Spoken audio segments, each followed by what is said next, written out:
Hello everyone and welcome to Collection Reflection. Today we will be reflecting on the new Xmen 97 line from Marvel Legends, Wolverine. And before we take a look at the figure, we're going to take a closer look at his packaging. Starting with the front, you get this awesome artwork of the character. Even though his colors are a little bit different than the figure itself, I think both end up looking respectively well. We can also see this very nice big open window where you can see the figure and all the accessories that he's going to get. And on the top you can see a shot of all the characters that are going to join him in this line. And on the back you get a nice shot of the figure itself and all of his wave mates. Unfortunately there is no bio, just a bunch of legal nonsense. Starting off with a nice close-up of one of his head sculpts, you can see that they did a pretty great job with that printing technology. I really like the shape of his hair. I also like the shape of his eyebrows, and I think they picked an awesome color for his eyes. There's a lot of times where they try to pick a good color for the lips and it ends up looking like the character's wearing lipstick. This time I think they did pretty good. Unfortunately though, on his chin you can see where they attempted to make little stubble marks, but instead it just looks like he's got a little dirt on his face. And while I do really enjoy the expression that they gave him, I think a screaming or angrier face would have fit the character a little bit better. Then again, he is from a new show that I haven't seen yet, so maybe the character of Wolverine is a little bit more stoic in this show than aggressive.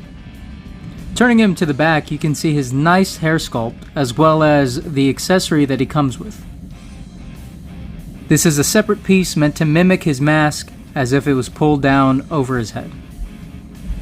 Moving down his back, you can see the nice little sculpted detail that they put into the suit, as well as these cuts for his awesome butterfly joints. And I really like the tiger striping that they did all across the figure. They chose to do a black kind of glossy paint, although you can see that mine does have a few paint mishaps, including some on his bicep as well. Speaking of his biceps, you can see all that texturing detail they added across his arm to mimic hair.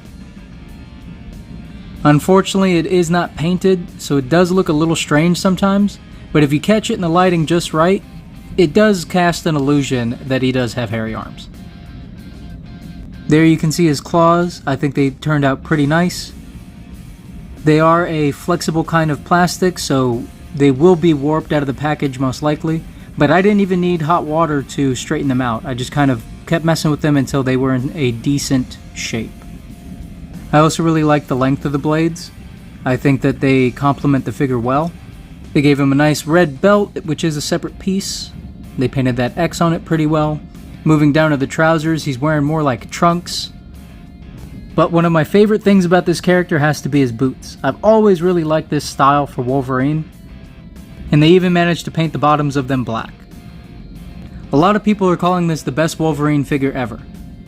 For me, it's my first 6-inch Wolverine, so I don't have anything to really compare him to.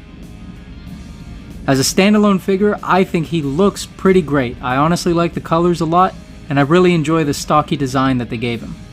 So let's go ahead and check out his articulation and see if that is just as good. He can move his head 360. With the cowl accessory, he can still look up pretty far, and he can look down very well, but there's no tilt. The masthead can look up that far and down that far. Great range.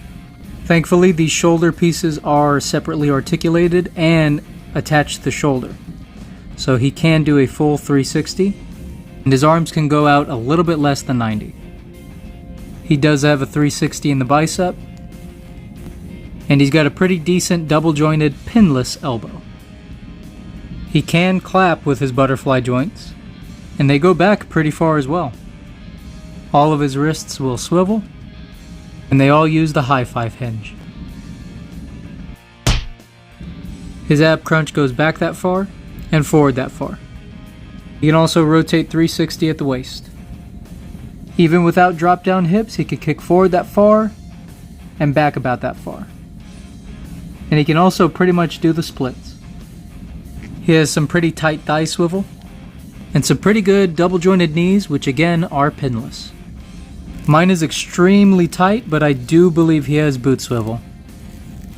He can point his foot down that far and up just a bit and it does pivot. Being able to get Wolverine into this kind of a pose is a pretty big win in my book. Although I do wish the head sculpt that he came with had more of an angry expression because it would really pull this look together. But let's go ahead and take a look at his accessories so we can see what he did come with. First up, we can take a look at the set of fists that he comes with. They're pretty much exactly the same as the ones that he already has on, except these don't have the claws. It almost seems like his wrist is tilted for no reason. His final accessory is easily my favorite. It's going to be his masked head sculpt, and I think they did a phenomenal job on pulling this off. And you can see that even the stubble on his face came out a little bit better than on the unmasked head. When I think of Wolverine, this is the exact look that comes to mind, so it's awesome to finally have it in figure form. I know the new X-Men show is going to be on Disney, so there's probably not a lot of violence that's going to be able to take place, but I hope they find some way of actually bringing justice to the character of Wolverine. I hope he's not just stuck using his fists the entire time during every single fight. Unfortunately, that is the case with most of the shows that he ends up in. You see him pop his claws before every fight, but he never gets to use them on his enemies. Let me know down in the comments below, which animated appearance of Wolverine was your favorite? And while you think of that, let's go ahead and move over to the comparisons. Starting off our comparisons with some of Wolverine's greatest enemy, we have Marvel Legends Sabretooth and Marvel Legends Magneto. Even though Wolverine is shorter than the both of these characters, I do like that he's a lot more stocky and more muscular than both of them as well. I do wish that Sabretooth was a little bit thicker because he looks a little hungry in my opinion. But as far as size goes, I think they both scale pretty well with each other. Next up, we have two more Marvel characters who have no issue slicing through their enemies. We have the Marvel Knights Blade and Killmonger. And for our final 6-inch comparison, we have a couple of G.I. Joe classified figures. We have Lowlight and Tunnel Rat. Tunnel Rat is still a little bit taller than Wolverine, and Lowlight is about a whole head taller. How many Joes would it take to stop Wolverine? Realistically, I feel like he could probably take down the entire squad just by himself. But that's my very uneducated opinion. Let me know what you think in the comments down below. For our 5-inch comparison, we have a couple other loners with some attitude issues. We have fellow mutant Raphael from the BST AXN Ninja Turtle line, and Dragon Ball Evolve's Vegeta Blue. For the 4-inch comparison, we have a couple of Marvel Epic Hero Series figures, Cyclops and the Mini-Me Wolverine. You can see that on the Epic Hero Series, the blue for Wolverine is a lot more like the box art. However, I feel like both color schemes work pretty well, but I think I would honestly go with the Marvel Legends, the lighter blue. I think it just blends with the yellow a little bit better in my opinion. And for the final faction comparison, we have the ACRM and General Diabol. Last up, we have the best there is at what he does, but what he does is look ridiculous. Pumpkin Rapper's head.